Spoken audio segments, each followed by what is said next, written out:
அனைவருக்கும் வணக்கம். இது உங்கள் சூரிய கலெக்ஷன்ஸ் யூடியூப் சேனல்.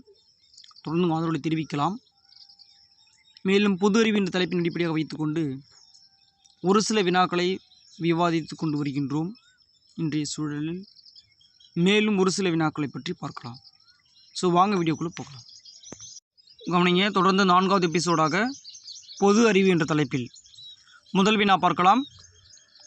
புவியாளர்களின் சொர்க்கம் என்று அழைக்கப்படுவது இல்லை எனப்படுவதுன்னு சொன்னீங்கன்னாக்கா சேலம் அப்படின்னு சொல்லலாம். அடுத்து 2வது வினா, தொல்பொருளியலில் புதையல் நகரம் என்று அழைக்கப்படுவது புதுக்கோட்டை. 3வது வினா, போக்குவரத்து நகரம் மற்றும் முட்டை நகரம் என்று அழைக்கப்படுவது நாமக்கல். அடுத்ததாக 4வது வினா, 16 பெற்று பெருவாழ்வு வாழ்க. அதாவது இந்த வாக்கியம் பார்த்தீங்கன்னாக்கா நம்ம நிறைய இடத்துல ஒரு கல்யாணம் ஒரு விசேஷத்தில் நம்ம பார்த்துருப்போம். இந்த வாக்கியமானது சொல்லுவாங்க, என்ன சொல்லுவாங்கனாக்கா 16 பெற்று பெருவாழ்வு வாழ்க. சில பேர் என்ன நினைப்பாங்கனாக்கா 16 பெற்றுனா 16 குழந்தைகளை பெற்று வாழ வேண்டும் என்பதன் நோக்கமாக அந்த வாசகம் கூறப்படுகிறது அப்படின்னு சொல்லுவாங்க அப்படின்னு நினைப்பீங்க. ஆனால் அதுதான் இல்லை. 16 செல்வம் என்னென்ன பார்த்தீங்கன்னாக்கா அங்கே கீழே கொடுத்துருக்கும் பாருங்கள். 16 பெற்று பெருவாழ்வு வாழ்கனாக்கா அந்த 16 என்னென்னனாக்கா முதலாவதாக புகழ், அடுத்து கல்வி, வலிமை, வெற்றி, நன்மக்கள், பொன், நெல், நல்விதி, நுகர்ச்சி, அறிவு, அழகு, பெருமை, இனிமை, துணிவு, நோயின்மை, இறுதியாக நீண்ட ஆயுள் என சொல்லக்கூடிய 16ஐயும் பெற்று பெருவாழ்வு வாழ்க என்பது நோக்கமாக தான் கூறப்படுகிறது. சரிங்களா? நம்ம எதுக்கு நம்ம சொல்கிறோன்னாக்கா ஒரு எக்ஸாம்பிள் நம்ம சொல்லலாம்.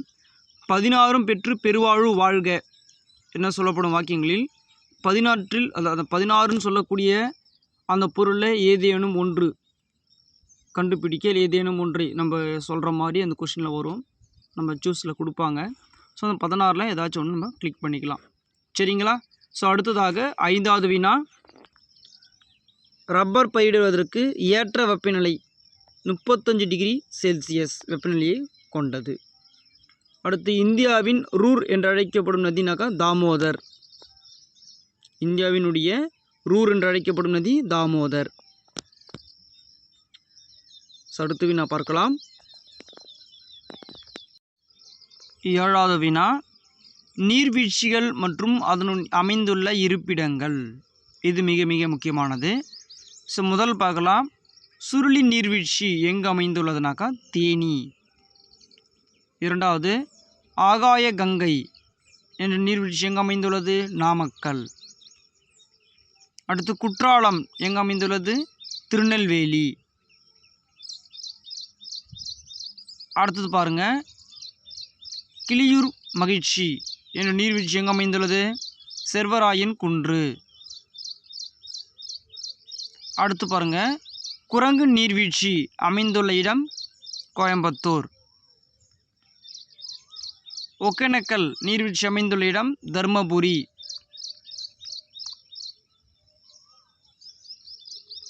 கும்பக்கரை நீர்வீழ்ச்சி அமைந்துள்ள இடம் தேனி. அப்போ தேனியில் 2 நீர்வீழ்ச்சிகள் உள்ளது. ஒன்று சுருளி நீர்வீழ்ச்சி, மற்றொன்று கும்பக்கரை நீர்வீழ்ச்சி. அடுத்து தாழையர் நீர்வீழ்ச்சி எங்கே அமைந்துள்ளதுனாக்கா திண்டுக்கல். இது போன்ற வினாக்கள் போட்டித் தேர்வில் கேட்பாங்க.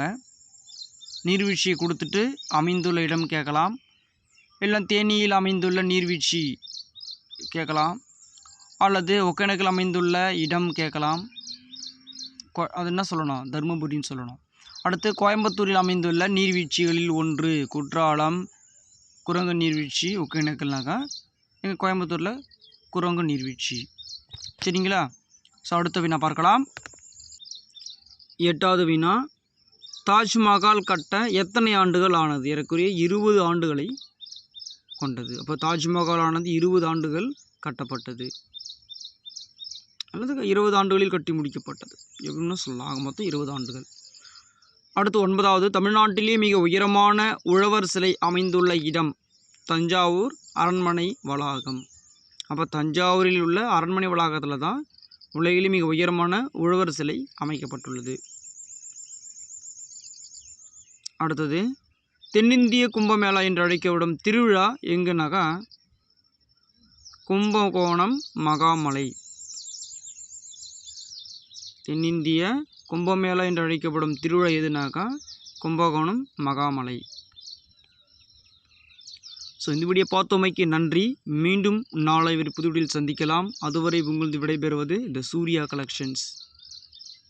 இந்த வீடியோ உங்களுக்கு பிடிச்சிருந்தாக்கா லைக் பண்ணுங்கள், ஷேர் பண்ணுங்கள், கமெண்ட் பண்ணுங்கள், மறக்காமல் சப்ஸ்கிரைப் பண்ணுங்கள். Thank you friends.